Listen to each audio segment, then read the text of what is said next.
नमस्कार, आप देख रहे हैं बिजनेस वॉच प्रोग्राम। मैं हूं आपके साथ सुनील राजपूत। राजधानी के गुन्नीस व्यवसायिक कॉम्प्लेक्स पर लटकी न्यायालय की तलवार के बाद अब व्यापारियों ने तय किया है कि वह न्यायालय में अपना पक्ष तो रखेंगे ही, साथ में सरकार को भी कहा है कि वो भी कोई ऐसा निकाले जिससे व्यापारी व्यवसाय को बचाया जा सके। क्या कहा व्यापारी संगठनों के प्रतिनिधियों ने, सुनिए आप। देखो, अभी बाजार में काफ़ी दिन से देख रहा हूँ कि व्यापारी बड़ी आर्थिक समस्या से जूझ रहा है।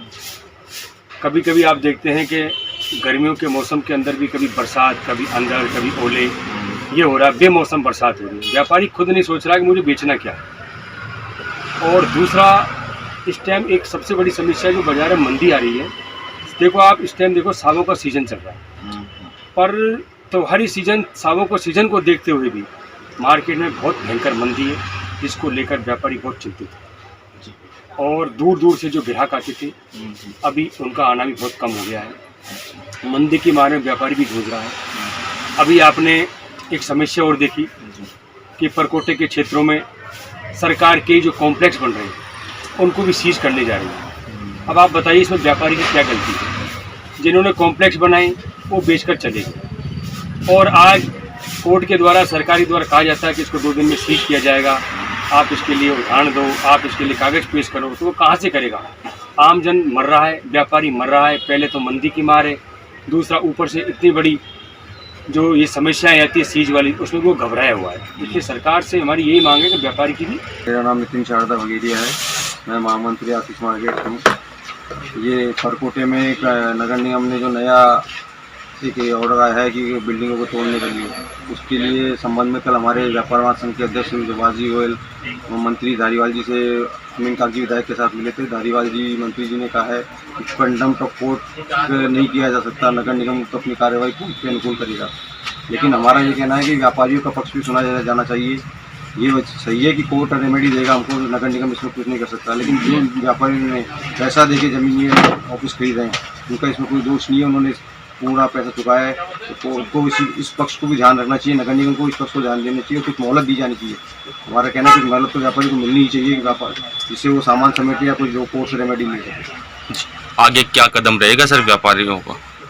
व्यापारी कोर्ट से, जब जैसा कि मंत्री जी ने कहा है और सुझाया, हम अपने एडवोकेट से, लॉयर से बात करेंगे। जैसे हमारे सुभाष गोयल जी आगे इसमें कदम उठाते हैं, हम सब व्यापारी एक साथ हैं। सारे परकोटे के 21 बाजारों के व्यापारी सुभाष जी के अंदर में जो भी कार्रवाई होगी उस पर डिसीजन आपको शीघ्रता से बता दिया जाएगा, अपडेट कर दिया जाएगा। सुरेंद्र बज, महामंत्री, जयपुर व्यापार महासंघ, अध्यक्ष हल्दियों का रास्ता व्यापार मंडल। देखिए, कल हम क्षेत्रीय विधायक अमीन कागजी साहब से मिले, उनका बड़ा पॉजिटिव रुख रहा और उन्होंने व्यापारियों के पक्ष को सुना, और उनका भी मानना था कि व्यापारियों को किसी भी तरह से परेशानी नहीं होनी चाहिए। उसके बाद उनके साथ हम स्वायत्त शासन मंत्री आदरणीय शांति धारीवाल जी से मिले।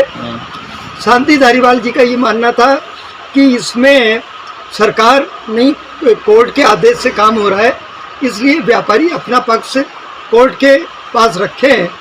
तो संघर्ष समिति ने निश्चय किया है कि जिन भी कॉम्प्लेक्स को नोटिस मिले हैं और वो अपना पक्ष कोर्ट के सामने रखेंगे।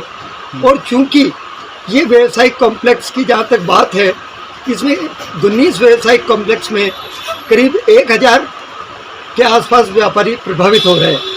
अब इन व्यापारियों में सभी बोनाफाइड परचेजर हैं, उन्होंने या तो व्यवसायिक की रजिस्ट्री करवाई हुई है या किराए पर लिया हुआ है। वो यूडी टैक्स भी व्यवसायिक का दे रहे हैं और वो जीएसटी भी पूरा भर रहे हैं। तो इस नाते हम निवेदन करना चाहेंगे प्रशासन से कि इन सब बातों को मद्देनज़र रखते हुए व्यवसायी और उनके कर्मचारी बेरोजगार न हों, इस बात का विशेष ध्यान रखा जाए और इसका कोई ऐसी व्यवस्था निकाली जाए जिससे कि इन कॉम्प्लेक्स को कोई भी कन्वर्जन चार्जेज लेते हुए इनको रेगुलाइज कर दिया जाए, जिससे ये तलवार हमेशा के लिए ख़त्म हो। मैंने व्यवसायिक कॉम्प्लेक्स से बात भी की है, उनका कहना है कि साहब हमारे यहाँ पर पार्किंग की पूरी व्यवस्था है, तो जिन जिन व्यवसायिक कॉम्प्लेक्स में पार्किंग की व्यवस्था है, सुविधाएं हैं, इनका भी इनको पूरा हवाला दे करके और अपना जवाब पेश करेंगे ये लोग, और उसके आगे पूरी कार्रवाई को ये निगम और कोर्ट के सामने रखेंगे। और इस दरमियान इन्होंने अपनी संघर्ष समिति बना करके और अपने हितों का बचाव करेंगे। इसके लिए सर कौन जिम्मेदार है? देखिए, कौन जिम्मेदार है, ये एक बहुत बड़ा प्रश्न है कि पहले मुर्गी आई या अंडा आया। देखिए, ये जितने भी दुकानदार हैं या ऑफिस वाले हैं, इन्होंने तो एक ही सवाल ये है कि जो अभी लोग बैठे हुए हैं इतनी बड़ी संख्या में और जिनके साथ हजारों लोगों को रोज़गार मिला हुआ है, वो बेरोज़गार नहीं हो। और जहाँ तक कि जिम्मेदारी की बात है, आप आज कोई भी व्यवसायिक कॉम्प्लेक्स बनता है वो एक दिन में तो बन नहीं जाता है, उसको बनने में 3 साल लगते हैं। तो वहाँ पर निगम को ये चाहिए कि जब वो बन रहा हो तब कार्रवाई करे, जब वो बन रहा होता है तब तो कार्रवाई होती नहीं है। वो बन जाता है, उसके बाद रजिस्ट्री भी व्यवसायिक की हो जाती है। तो इसमें कौन जिम्मेदार है, ये तो एक ऐसा प्रश्न है जिसका जवाब नहीं दिया जा सकता। आगे का क्या कदम रहेगा सर आप व्यापारियों का? जहाँ तक मेरी जानकारी है, संघर्ष समिति अपनी आज मीटिंग भी रख रही है और ये निगम में और कोर्ट की भी वकील के माध्यम से और अपने निगम में भी अपना पक्ष रखेंगे, जिससे कि किसी भी तरह की कार्रवाई से बचा जा सके।